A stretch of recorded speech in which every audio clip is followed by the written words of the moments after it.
जय जय बापू कथा, जय श्री जोगी कथा। बापू कथा, जय श्री जोगी कथा।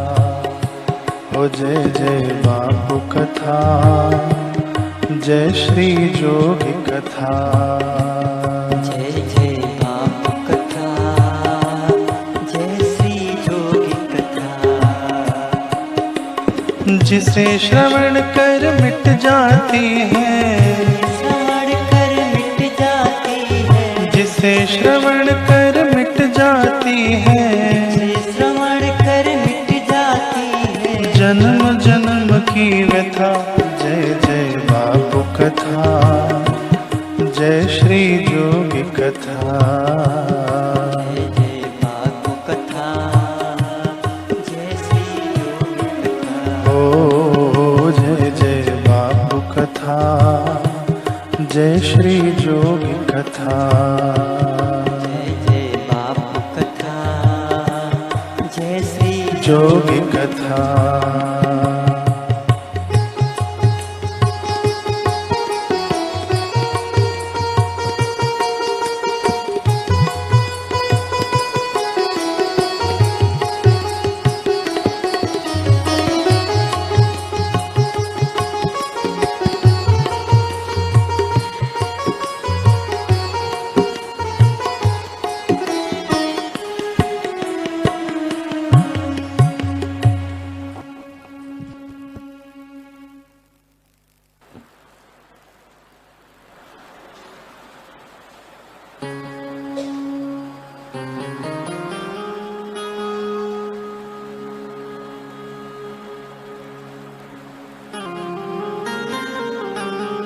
नारायण नारायण नारायण नारायण। हम श्री आशा रामायण जी की दोहे की प्रथम पंक्ति, गुरु चरण रज शीश धरी हृदय रूप विचार, हम इस पर चिंतन मनन कर रहे हैं। हृदय रूप विचार, रूप पर हम मनन कर रहे हैं। पिछले बार भी हमने रूप और स्वरूप का विवरण सुना। अभी भी हम रूप पर ही चिंतन करेंगे। भगवान वेदव्यास जी ने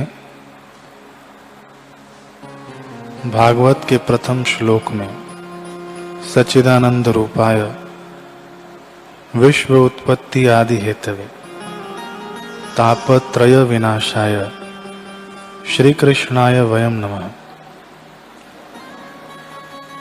ये भगवान के रूप का विवरण बताया। पाठकों के लिए, श्रोताओं के लिए कि भगवान कैसे हैं। सच्चिदानंद, सच्चिदानंद स्वरूप। हमने इसकी व्याख्या सत्संग में गुरुदेव के श्रीमुख से सुनी है, कई बार सुनी है। अखंड ब्रह्मांडों के रचयिता पर ब्रह्म परमात्मा के स्वरूप का ये वर्णन करते हुए श्लोक है, जिससे समस्त विश्व की उत्पत्ति का हेतु बताया गया है। विश्व उत्पत्ति आदि हेतु। अब देखिए, भिन्न भिन्न देवी देवता हैं, तो किस रूप को हम हृदय में धारण करें, किस स्वरूप का हम ध्यान करें, ये प्रश्न उठता है। और पूज्य गुरुदेव ने हमें बताया है कि सूरत के सत्संग में हम सभी ने सुना कि गुरुदेव इस धराधाम पर स्वयं 17वीं बार आए हैं।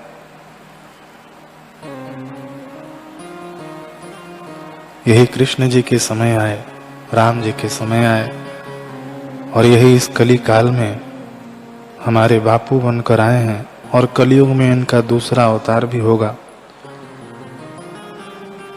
तो हम गुरुदेव के किस रूप का ध्यान करें? प्रारंभिक साधना हेतु साधक गुरुदेव की दृश्य यानी छवि को निहार कर उनकी ही स्मृति को अंकित कर लाभ उठा लेते हैं। हम सब ने लाभ उठाया और आगे भी उठाते रहेंगे और उठा रहे हैं। फिर गुरुदेव की अदृश्य छवि को भी निहारना हमें सीख लेना चाहिए। जो शुद्ध स्वरूप है, जो सच्चिदानंद स्वरूप है, उसको हृदय में धारण करना चाहिए।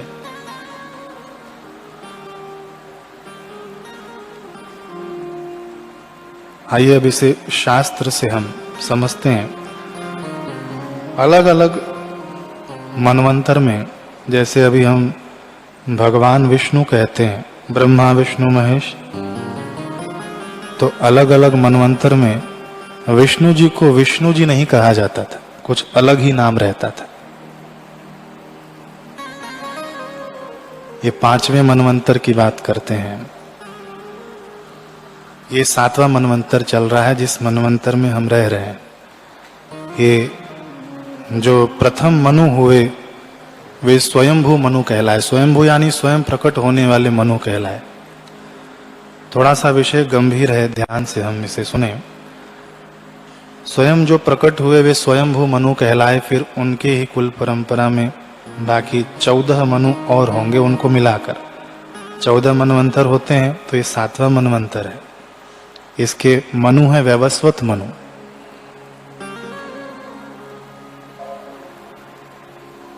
तो हम 5वें मनवंतर की बात कर रहे हैं।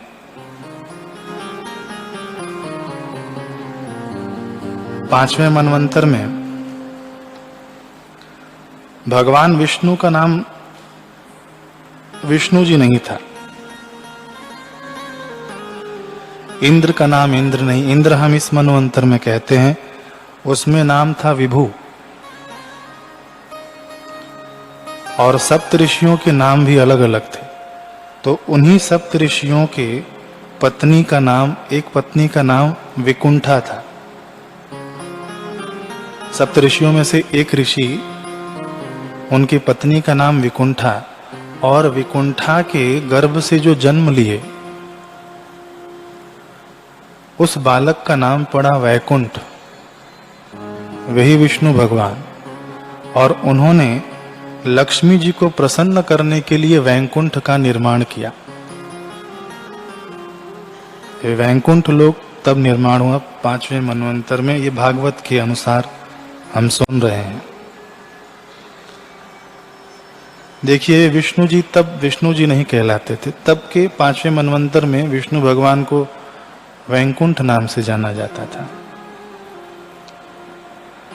अब जब 6ठे मनवंतर में आए तो 6ठे मनवंतर में इंद्र का नाम था मंत्रद्रुम। इंद्र नहीं कहते थे तब, मंत्रद्रुम।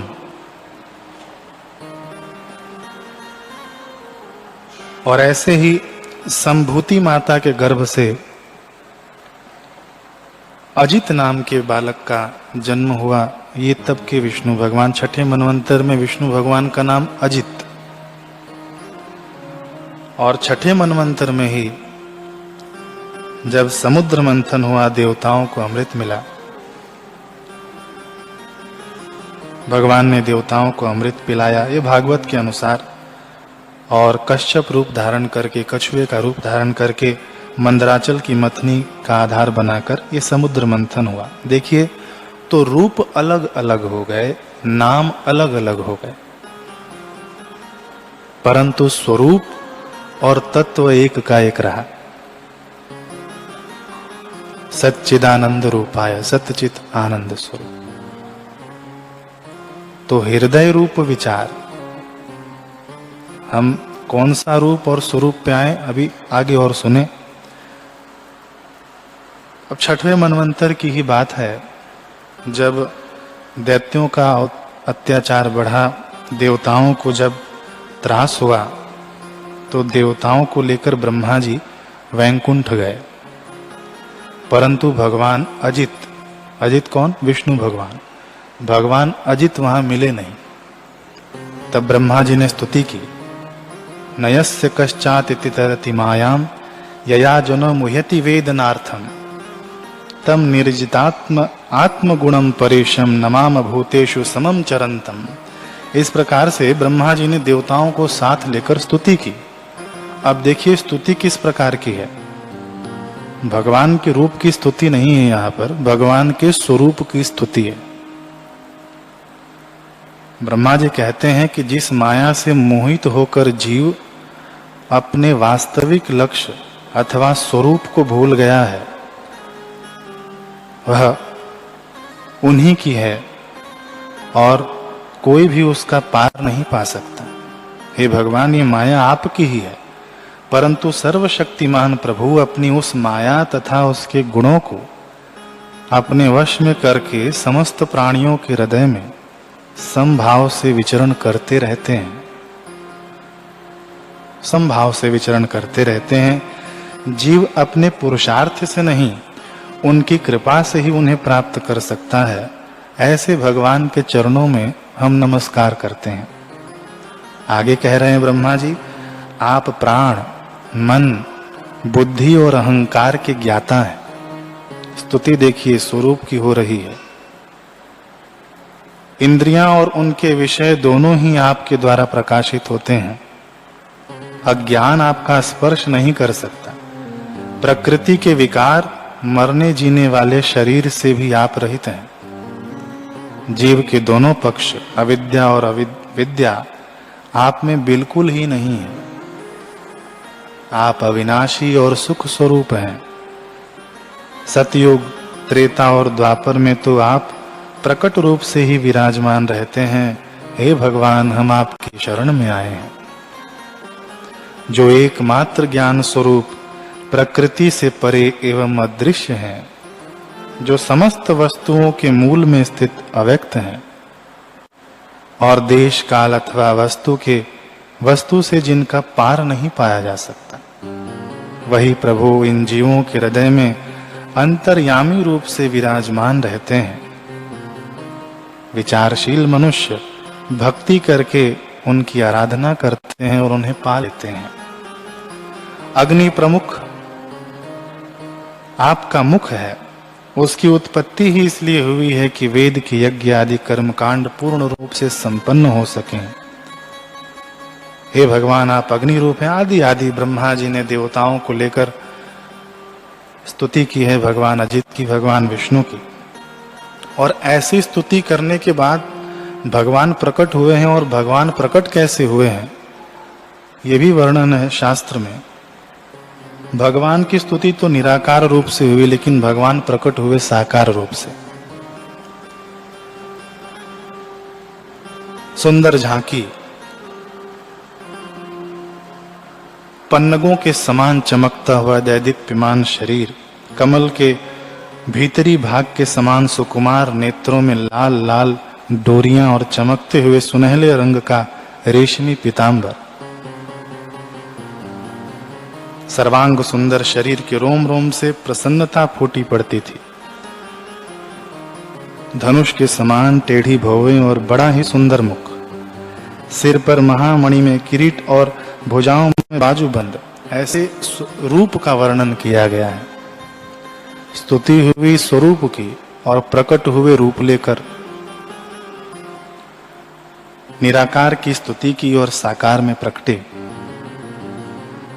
तो निराकार जब आकार लेता है तो बड़े सौभाग्य की बात हो जाती है।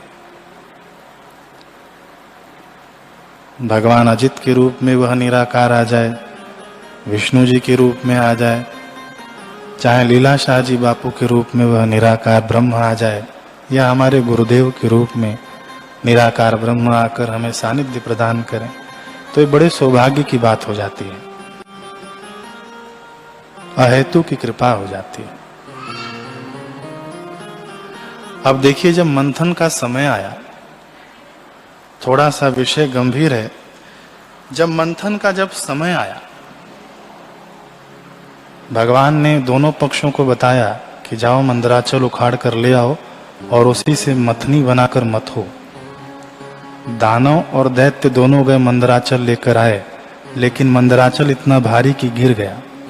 और कई दैत्य और कई दानव उसके नीचे दबकर मर गए। दोनों ने स्तुति की भगवान की। अब भगवान अजित आए गरुड़ पर बैठकर और मंदराचल को उठाकर ले गए, सागर में डाल दिया। अब जब मथने का समय आया, मथने का समय आया तो ना असुरों में शक्ति थी इतनी और ना सुरों में, यानी ना देवताओं में इतनी शक्ति थी ना दैत्यों में कि समुद्र को मथा जा सके।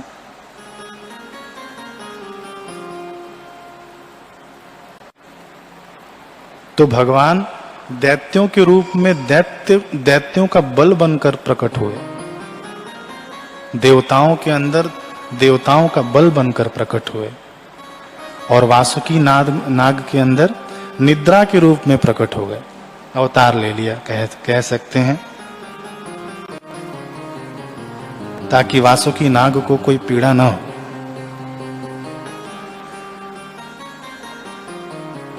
फिर उसके बाद मंथन शुरू हुआ। ऊपर से भगवान अजित ने उस पर्वत को हाथ से घुमाना शुरू किया, नीचे कश्यप रूप से कछुआ बनकर उस पर्वत को टिकाए रखे। दैत्यों में दैत्य रूप बन गए, देवताओं में देवता रूप बन गए, वासुकी में निद्रा रूप बन गए। अब यहाँ देखा जाए तो समुद्र मंथन दानव और दैत्यों ने नहीं किया, यहाँ भगवान ने ही किया है स्वयं समुद्र मंथन। ऐसे ही हम जो भी जप ध्यान तप आदि करते हैं, अगर हम सोचे कि हमने किया है तो बड़ी हमारी भूल है। मंत्र भी गुरु रूप है, मंत्र की शक्ति भी गुरु रूप है, और हमारे अंदर वृत्ति जो जगती है कि हमें जप करना है, हमें ध्यान करना है, साधना करनी है, वे भी गुरु की ही प्रेरणा से। और इस शरीर में शक्ति भी गुरु की ही है, या कह लें गुरु ही है। तो ये प्रसंग भागवत जी का समुद्र मंथन का मात्र एक कहानी नहीं है, स्टोरी नहीं है। इसे समझे हम कि सब भगवान ही बनकर खेल कर रहे हैं। ऐसे ही जब हम सेवा में जाएं तो हम ये ना सोचें कि हमने इतनी सेवा की है। ये भागवत का प्रसंग याद करें हम कि सेवा में भी गुरु का ही बल है, रूप है, निरूपण है। गुरु की ही वृत्ति हमारे चित्त में प्रस्फुटित हुई, वृत्ति बनकर गुरुदेव ही प्रकट हुए। सेवे भी गुरुदेव हैं, जिसकी सेवा कर रहे हैं वे भी गुरुदेव हैं, सब में गुरुदेव ही हैं।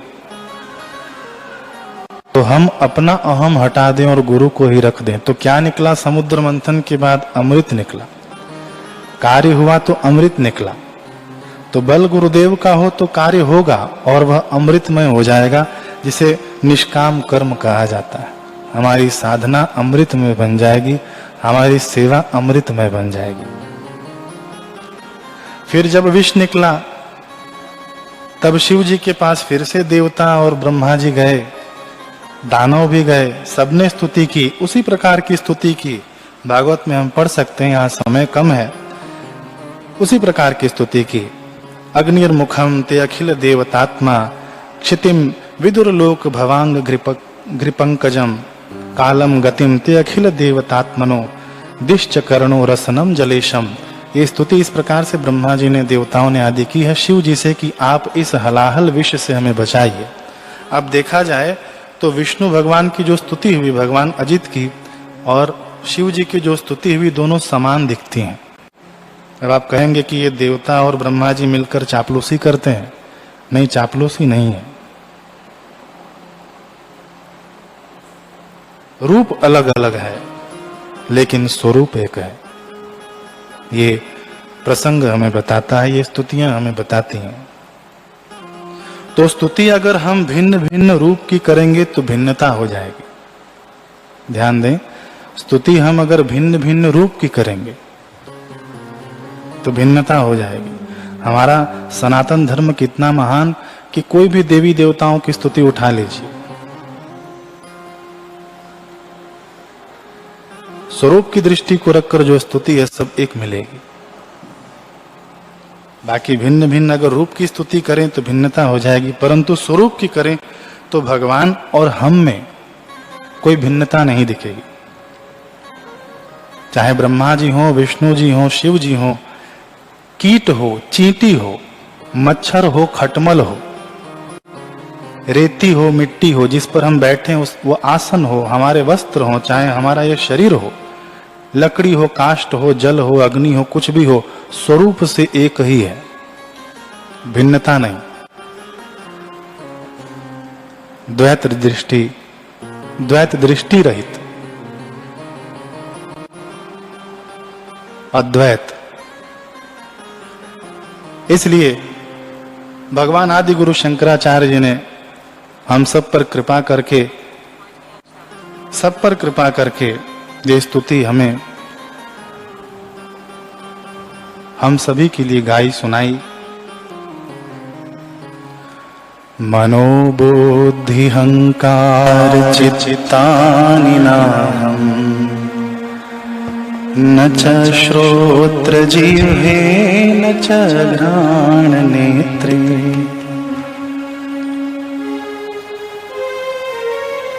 न च व्योम भूमिर्न तेजो न वायु चिदानंद रूप शिवोहम शिवोहम। न तो मैं मन हूं, न बुद्धि हूं, न अहंकार हूं, न ही चित्त हूं। मैं न तो कान हूं, न जीव हूं, न नासिका हूं, न ही नेत्र हूं। न मैं आकाश हूं, न धरती, न अग्नि, न वायु हूं। मैं तो शुद्ध चेतना हूं, अनादि अनंत शिव हूं। न च प्राण संगो न वै पंच वायु न वा सप्त धातु न वा पंचकोश न वा पाणिपादो न चोपस्थ पायु चिदानंद रूपः शिवोहम शिवोहम। न मैं प्राण हूं, न ही पंच वायु, न मैं सात धातु हूं और न ही पांच कोश हूं। न मैं वाणी हूं, न हाथ हूं, न पैर हूं, न ही उत्सर्जन की इंद्रियां हूं। मैं तो शुद्ध चेतना हूं, अनादि अनंत शिव हूं। न मे द्वेष रागो न मे लोभ मोहो मदो नैव मे नैव मात्सर्य भाव। न धर्मो न चार्थो न कामो न मोक्षः चिदानंद रूप शिवोहम शिवोहम। न मुझे घृणा है, न लगाव है, न मुझे लोभ है और न मोह है। न मुझे अभिमान है, न ईर्ष्या है।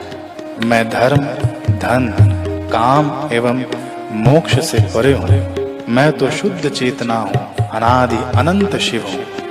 ये हमारे सच्चे स्वरूप का विवरण आदि गुरु शंकराचार्य जी कर रहे हैं।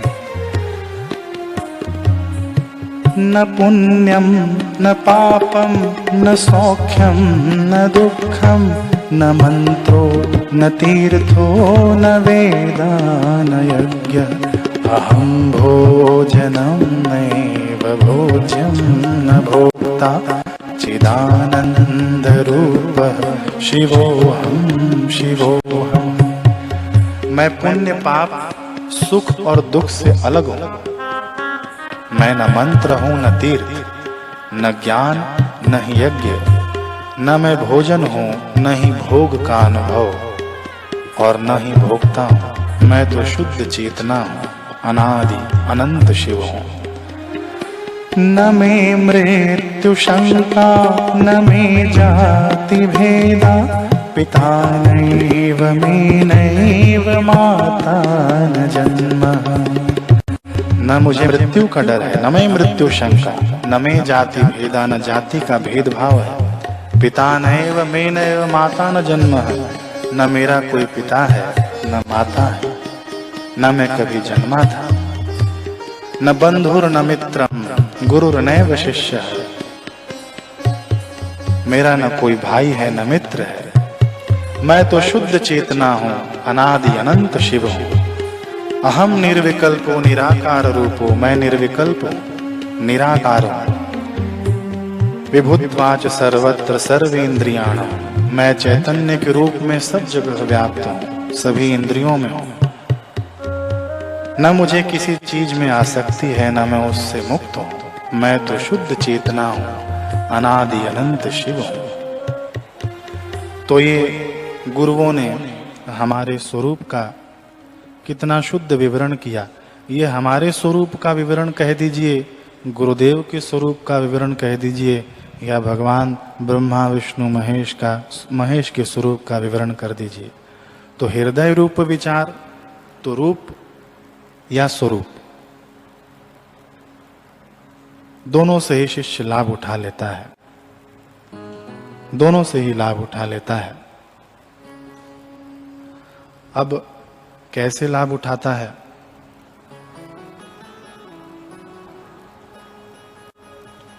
हम लोग गुरुदेव के श्री चित्र के समक्ष बैठ जाते हैं प्रार्थना पूर्वक। अब गुरुदेव का श्री चित्र तो वास्तविक है, हमने देखा है, गुरुदेव के दर्शन किए हैं। लेकिन ध्रुव जी, प्रहलाद जी, पहले फोटोग्राफी का सिस्टम नहीं था, उन्होंने तो भगवान के फोटो भी नहीं देखे। या कह लें मीराबाई, आदि आदि भक्त जिनके भी नाम हमने सुने हैं, उन्होंने तो भगवान को देखा नहीं, गुरुओं के श्रीमुख से सुना और बस लग गए, डट गए। श्रीमुख से क्या सुना? भगवान के रूप का विवरण, लेकिन वास्तविक स्वरूप का विवरण।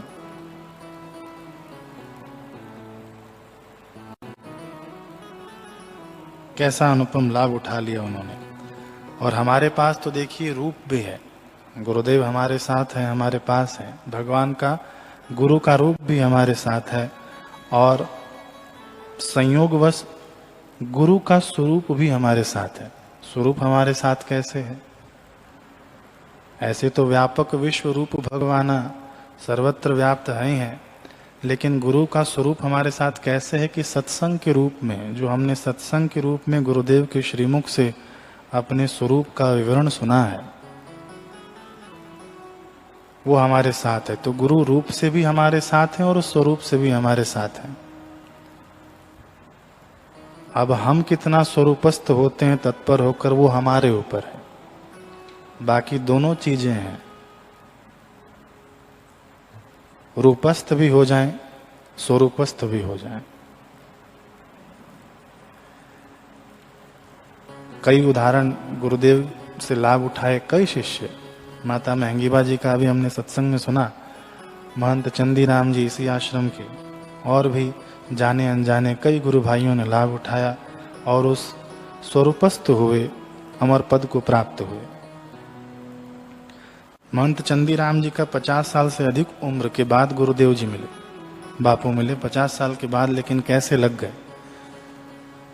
तो अपने स्वरूप को पाने के लिए ये शरीर की जो अवस्था है, ये व्यवधान नहीं है।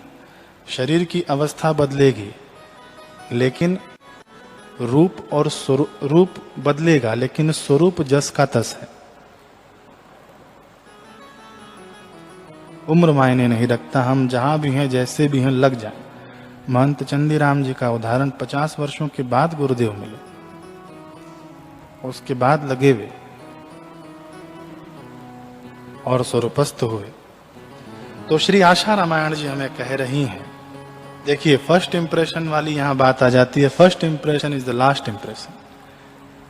पहली पंक्ति का ही उद्घोष फर्स्ट इंप्रेशन दे दिया कि हृदय रूप विचार। साधक पूछेगा कि महाराज कौन से रूप का हम हृदय में विचार करें, कौन सा रूप हम धारण करें? हमें तो बापूजी का बालक रूप पसंद है, हमें बापूजी की काली दाढ़ी वाली श्री चित्र पसंद है, रूप पसंद है। कोई कहेगा कि हमें बापूजी की सफेद दाढ़ी वाली फोटो पसंद है, रूप पसंद है। कोई कहे हमें लाल टोपी वाली पसंद है, कोई कहे काली टोपी वाली। तो कौन से रूप को हम धारण करें? तो अगली ही लाइन में, अगली ही पंक्ति में खुलासा किया गया कि वेदांत को सार, जो वेदांत का जो उत्तर भाग है, जो सार तत्व है, उस रूप का हम विचार करें। जो वेदांत हमें कहता है उस रूप का हृदय रूप विचार। अब लाभ तो दोनों से होगा। देखिए, संसार में कोई कितना भी रूप रंग ढंग कोई वस्तु है, उसकी स्तुति व्यक्ति कब करता है? संसार में जो हम जिसका भी रूप रंग और ढंग देखते हैं, उसकी हम बड़ाई या स्तुति कब करते हैं? कि जब उसकी महत्ता हमारे हृदय में आती है। परंतु ये बात भी सत्य है कि संसार का कोई भी ऐसा पदार्थ नहीं है जो हमें दुखी व बहिर्मुख न कर दे और हमारी वासना को बढ़ा न दे। लेकिन भगवान और भगवत प्राप्त गुरुदेव, उनके बाह्य रूप की स्तुति की जाए या उनसे लगाव किया जाए तो संसार की स्तुति फीकी पड़ने लग जाती है और गुरु की स्तुति हमें अपने स्वरूप की ओर ही ले जाएगी, निमित्त बन जाएगी गुरु की स्तुति। जैसे उदाहरण के तौर पर हम समझें, जैसे हम लोग टीवियों में या कहीं ऐड देखते हैं, एडवर्टीजमेंट, विज्ञापन, तो बार बार दिखाया जाता है, बार बार दिखाया जाता है। नहीं तो एक बार दिखाए तो किसको याद रहेगा, भूल जाएगा। तो देखते देखते हमारे मानस पटल पर अंकित हो जाता है कि बार बार दिखा रहा, चलो इसका उपयोग करके देखते हैं।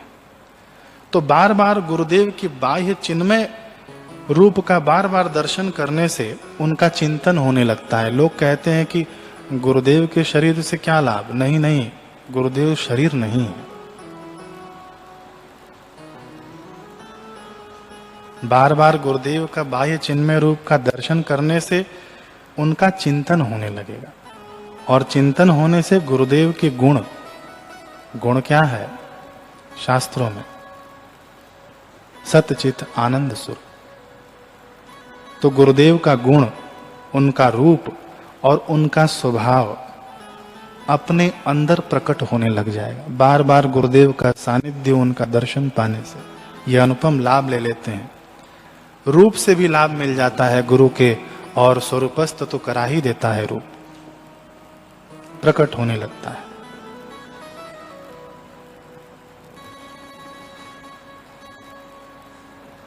तो हृदय में गुरुदेव की छवि को पहले एकटक देखते हुए आंख बंद करके भीतर ले आए। फिर मेरे गुरुदेव कैसे हैं, उनके स्वरूप का चिंतन करें, उनके रूप का चिंतन करें।